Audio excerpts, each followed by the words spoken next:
안녕하세요, 명쾌한 최원장입니다. 에스트로겐 우세증에 대한 이야기를 했으니 이 이야기를 또 안 할 수가 없죠. 바로 갑상선 기능 저하증입니다. 갑상선 질환으로 고생하시는 갱년기 여성분들이 정말 많으신데요. 갑상선의 문제 밑바닥에 에스트로겐 우세증이 있다는 것을 모르시고서 약만 드시면 안 됩니다. 그냥 기능 저하의 문제에서 그친다면 모르겠는데 에스트로겐이 면역 시스템을 자극해서 자가 면역 질환인 하시모토 갑상선염까지 들쑤시는 경향이 있는 것으로 보입니다. 병원에서는 하시모토 갑상선염은 약이 없고 치료법이 없다고 말할 겁니다. 그런데 또 명쾌한 최원장이 이야기를 시작하는 거 보니 뭐가 대책이 있는가 보죠. 오늘 영상을 끝까지 봐주시고요. 오늘 에스트로겐에서 시작된 갑상선 저하와 관련된 문제를 중점적으로 살펴보도록 하겠습니다. 갑상선이 어디에 있는지는 잘 아실 겁니다. 갑상선은 목의 나비 모양으로 감싸고 있는 내분비 기관인데요. 갑상선에서 분비되는 갑상선 호르몬은 지방을 분해해서 열량과 에너지로 사용하도록 하니 신진대사를 활성화시키고 체온을 유지하며 살을 빠지게 합니다. 콜레스테롤을 감소시키고 담즙을 생성하고요. 전신의 기능이 원활하게 작동하는 시작점이 되는 호르몬입니다. 미국 자료에 따르면 갑상선 기능 저하증을 앓고 있는 환자 중 여성 환자의 비율이 90%에 가깝습니다. 갱년기 전후 여성 4명 중 1명이 갑상선 기능 저하증을 앓고 있습니다. 환자들의 연령대는 대부분 갱년기와 폐경 전후라고 합니다. 그러니 중년 이후의 삶의 질을 제대로 회복하려면 난소뿐만 아니라 갑상선까지 제대로 신경 써야 합니다. 갱년기에 갑상선 기능 저하증을 앓고 있는 여성분들이 가장 흔하게 호소하는 증상은 기분 변화, 주로 우울증이나 신경과민, 기력 저하, 아무리 자도 해결되지 않는 피로감, 수족냉증, 추위, 불안감, 수면장애, 체중 증가 등입니다. 그런데 갑상선 기능 저하 증상은 그게 다가 아닙니다. 성욕이 감소하고 근육통, 관절통, 두통에 시달리고 근육에 힘이 없습니다. 얼굴과 다리가 잘 붓고요. 피부가 건조해지고 머리 결이 거칠어지고 새치가 늘고 비듬과 탈모가 생깁니다. 손톱이 잘 부러지고 이명, 어지럼증, 변비, 기억력 저하, 집중력 저하 등의 증상을 호소합니다. 숨이 차고 신장 기능이 저하되고 땀이 나지 않거나 땀 분비가 줄어듭니다. 혀가 두툼해지고 맥박이 1분에 60회 이하로 줄어들며 콜레스테롤, 중성지방 수치가 올라가고 동맥경화, 심장마비, 중풍 위험이 올라갑니다. 류마티스 관절염과 녹내장애 위험이 높아집니다. 자, 이런 사태일 때 그저 병원에서 갑상선 약만 처방받아서 드시고 계실래요? 약을 안 먹고 갑상선 기능을 호전시키려면 무슨 방법이 있을까요? 갑상선 기능 저하의 문제는 크게 세 가지로 나눠볼 수 있습니다. 갑상선에서 아미노산, 타이로신과 요오드를 결합해서 갑상선 호르몬 T3, T4를 합성해야 하는데요. 합성을 제대로 못해서 생기는 문제. 간과 신장에서 T4가 T3로 전환돼야 하는데 전환이 안 돼서 생기는 문제. T3가 세포 내로 들어가지 못하고 혈액 내에만 존재해서 생기는 문제입니다.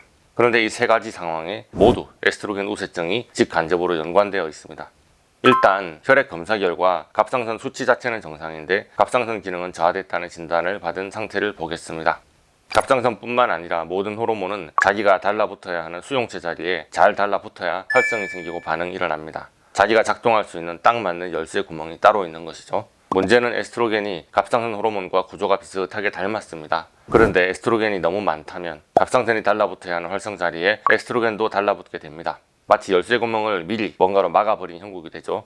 그렇다면 갑상선이 혈액 중에 많이 있는데도 불구하고 갑상선 기능 저하증의 진단이 나올 수도 있습니다.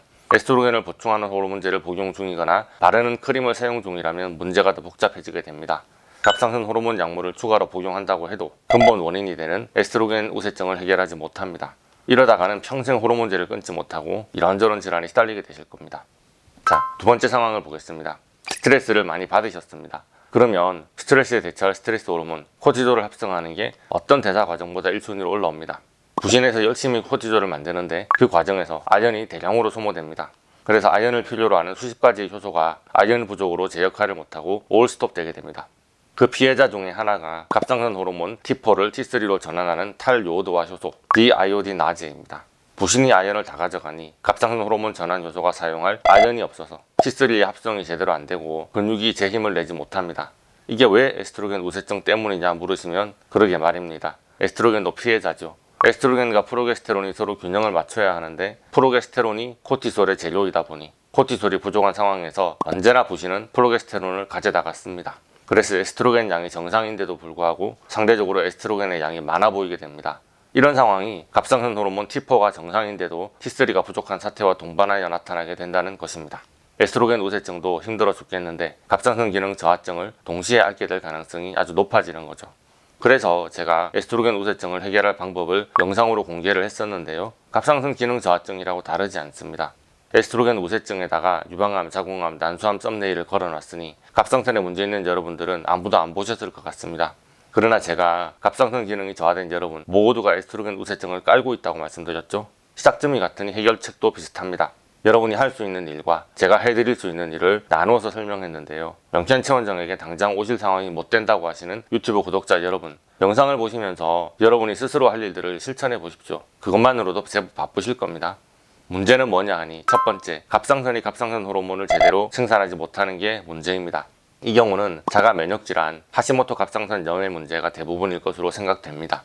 자기 갑상선에 대한 항체가 형성되고 백혈구가 자기 갑상선 세포를 공격하는 상황인 것이죠. 면역기의 공격을 받아서 갑상선 세포가 망가지니 호르몬 합성을 제대로 할 수가 있겠습니까?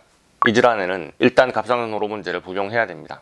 정기적으로 병원에 가서 갑상선 호르몬 농도를 체크하고 양을 조절해야 되고요. 약물 복용으로 증상이 좋아졌다고 해서 임의로 중단하거나 불규칙하게 드시면 안 됩니다. 그런데 호르몬제를 복용한다고 해서 갑상선이 낫는 것은 아닙니다. 평생 드셔야 되는 것이죠. 자기 면역계가 자기의 갑상선을 공격하는 이 상황에서 그저 갑상선이 호르몬 합성을 못하니까 약으로 호르몬을 보충하면 되지, 이런 생각으로 살고 계시면 상당히 곤란합니다. 자기 몸을 공격하는 경향성이 다 살아있기 때문입니다. 지금은 갑상선 하나의 문제지만 시간이 지나면 또 어떤 장기를 공격하게 될지 알 수 없는 것이 자가 면역질환은 동반해서 나타나는 경향성이 있습니다. 그리고 여성에게 주로 나타나는데 특히나 하시모토 갑상선염은 남성보다 적게는 20배가량 여성들에게 빈발하는 질환으로 알려져 있습니다. 이게 뭘까요? 여성 호르몬의 영향을 받는다는 것이죠. 자, 여성 호르몬이 갑상선에 뭘 어떻게 작동하길래 여성들에게만 저렇게 면역 반응이 나타나느냐, 그런 부분에 대해서는 현대의학에서 아직도 정확하게 다 밝히지는 못했습니다. 그러나 저는 인체의 과민 반응, 알러지를 치료하는 사람이고 알러지 반응은 면역 반응의 일종입니다. 성호르몬 불균형을 정상화시키고 각종 물질과 음식, 신체 내부 물질에 대한 과도한 예민 반응을 가라앉혔을 때 자가 면역 질환, 특히나 여성들의 질환이 많이 호전되는 것을 보게 됐습니다. 그래서 약이 없다는 질환에 대해서 감히 말씀을 드립니다. 자가 면역 질환은 알러지 반응의 연장선이니 명쾌한 알러지 치료로 호전될 가능성이 있다고 말이죠. 명쾌한 알러지 치료의 세부 항목들을 정리해 보겠습니다. 갑상선 기능 저하증을 치료하기 위하여 글랜드 믹스, 갑상선, 부신, 뇌하수체 등 내분비선에 과민하게 작용하는 신체 반응을 경감시켜줘야 합니다. 특히 하시모토 갑상선염의 경우라면 자가 면역의 원인이 되는 갑상선 세포 자체에 대한 알레르기를 치료함으로써 자신의 갑상선을 자기 면역 시스템이 더 이상 공격하지 않도록 보호해줘야 합니다.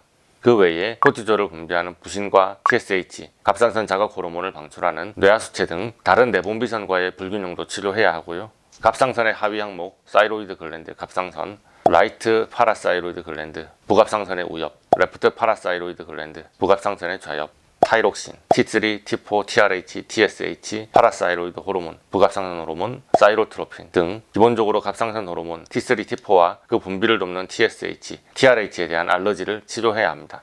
그러나 신경 전달 물질들은 혼자서 일하지 않고 서로 기량작용을 하며 신진대사에 영향을 미칩니다.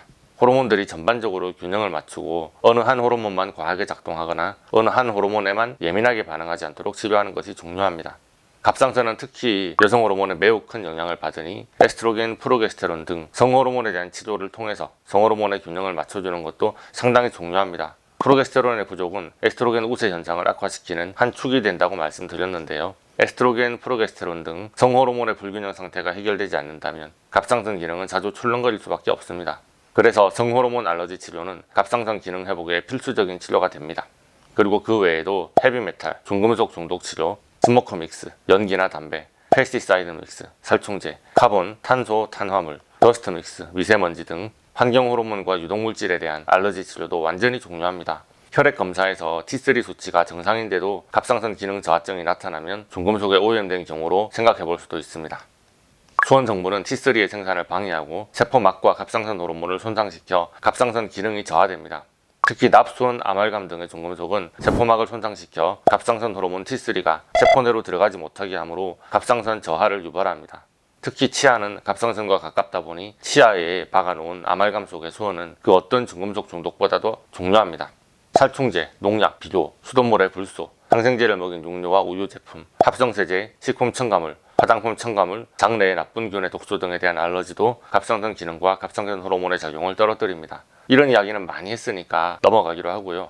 자가 면역에서 유발된 갑상선 기능 저하증의 경우 B형, C형 간염에 노출되거나 여타 바이러스, 박테리아 등에 감염된 이후에 발병하는 경우도 있습니다. 갑상선 세포와 비슷하게 생긴 바이러스나 박테리아가 외부에서 들어오면 백혈구는 이들과 비슷하게 생긴 갑상선 세포까지 적으로 오인하여 공격하는 것이죠. 갑상선에 대한 치료가 마무리된 이후 재발을 방지하기 위해서 박테리아나 바이러스에 대한 치료가 필요한 경우가 있습니다. 자, 뭐니뭐니 해도 명치환 치원장이 강조하는 것이 있습니다. 무엇보다 기초 영양소 알러지가 최우선입니다.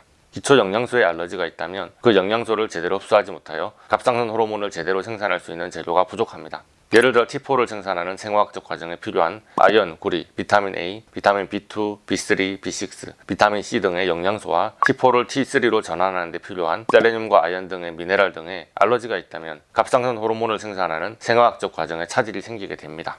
특히나 요오드에 알러지가 있다면 요오드와 아미노산 타이로신을 결합시켜 갑상선 호르몬 T4를 만드는 과정에 문제가 생길 수 있죠. 또 기초 영양소는 갑상선 호르몬뿐만 아니라 인체를 구성하는 기본 원료입니다. 기초 영양소에 알러지가 있다면 알러지가 있는 재료로 만들어진 내 몸과 장부, 내분비선과 호르몬, 세포 자체도 알레르기가 있다고 생각하고 우리 몸의 면역계가 공격할 수 있습니다. 그 면역 반응, 알러지 반응을 끊어주는 것이 갑상선 질환을 비롯한 자가 면역 치료의 핵심입니다. 언제나 강조합니다만 기초 영양소에 대한 알러지 치료가 모든 치료의 근본이 됩니다. 여기까지 긴 영상을 보시느라 고생이 많으셨습니다. 제 영상을 보다 보면 야릇한 느낌이 드실지도 모르겠습니다. 다 똑같은 얘기잖아요. 이거 지난번 영상에서 하던 소리 아닌가? 그 소리가 절로 나오실 겁니다. 네, 맞습니다. 만성질환의 70에서 90%가량은 알러지에서 시작됩니다. 같은 뿌리에서 나온 결까지는 겉으로 보기에는 전혀 상관이 없어 보이지만 알러지라는 뿌리를 쳐서 끊어내면 자동으로 한꺼번에 해결이 됩니다. 제가 잡다해 보이는 여러가지 질환을 같은 치료 기법을 사용하여 호전시킬 수 있는 이유가 됩니다. 그렇다고 해서 모든 사람의 치료 과정이 다 똑같은 건 아닙니다. 같은 진단을 받은 갑상선 기능 저하증 환자라고 해도 핵심적인 몇 가지 항목 말고는 알러지가 있는 항목이 다르니까요. 호전을 시킨 케이스가 있는 질병일지라도 볼 때마다 느낌이 새로운 이유기도 합니다. 모든 환자에 대해서 맞춤형 치료에 들어갈 수밖에 없으니까요. 오늘은 이 정도로 갑상선 저하에 대한 이야기는 마무리하겠습니다. 질문 있으신 분들은 댓글을 달아주시고 좋아요, 구독, 알림 설정 부탁드리겠습니다. 감사합니다.